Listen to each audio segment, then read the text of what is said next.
Good afternoon, B.M. Williams faculty.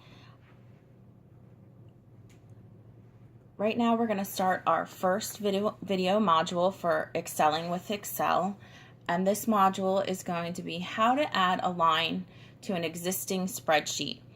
We're focusing on this question because I often receive emails asking from teachers how to add a new student into their data progression sheet, or if they're doing their data for a reading test or a math test.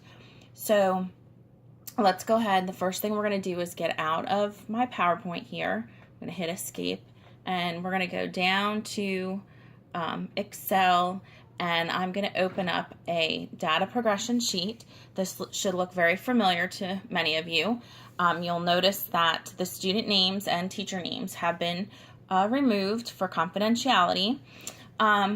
Anytime you add a row to Excel using the insert option, the row will always be placed above where you put your cursor. So for example, all the way to the left over here, you'll see numbers 1 through 20 in this case.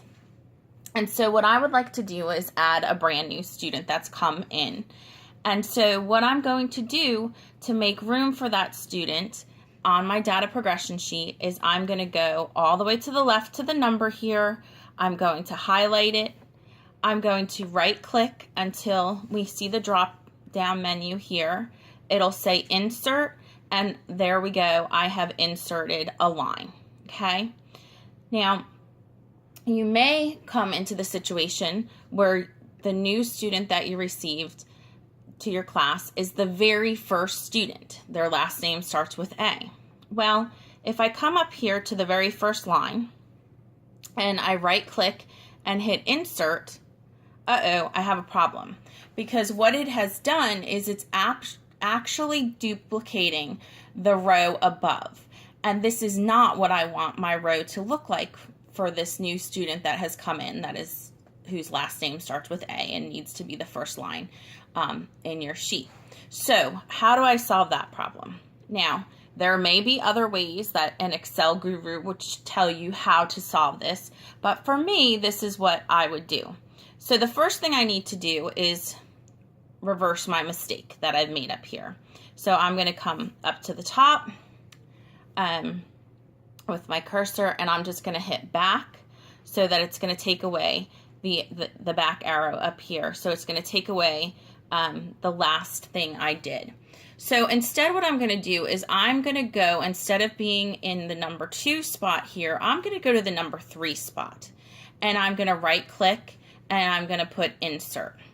Now, I realize this is not where I actually want the student number 1 to be, and that's okay, because what I'm going to do is I'm going to take this first student, I'm going to highlight number 2 right here on the left-hand side.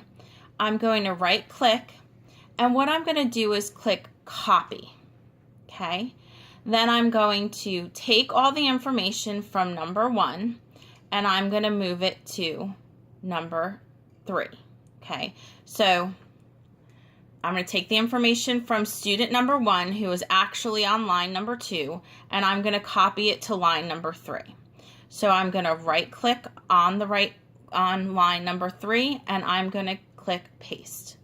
Now all the information from student number 1 has been copied from line 2 to line 3. Now I'm going to go up and I'm going to rename this student up here new student. And oops, forgot my W, excuse me. And now I'm going to go across. I'm going to hold left click as I go across so that I notice that it's selecting everything that's in here.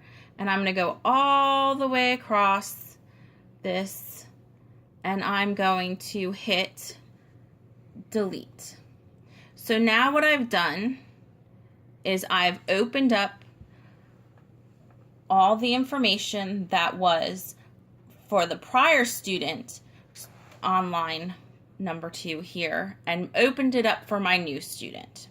So now all of the cells look exactly the same. The colors are the same. The formatting is the same. Everything is the same now. And I have made room for my new student to be entered there.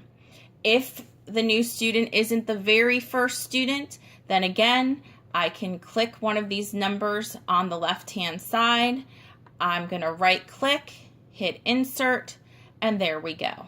I have a new line for my student. All right, this was pretty easy because we didn't have any formulas to take into consideration on our data progression sheet.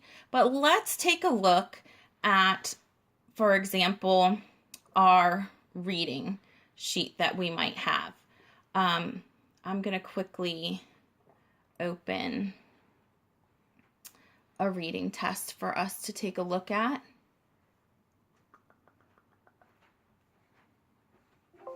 Oops. Okay, I'll be back to you in just a second and we'll take a look at that reading test.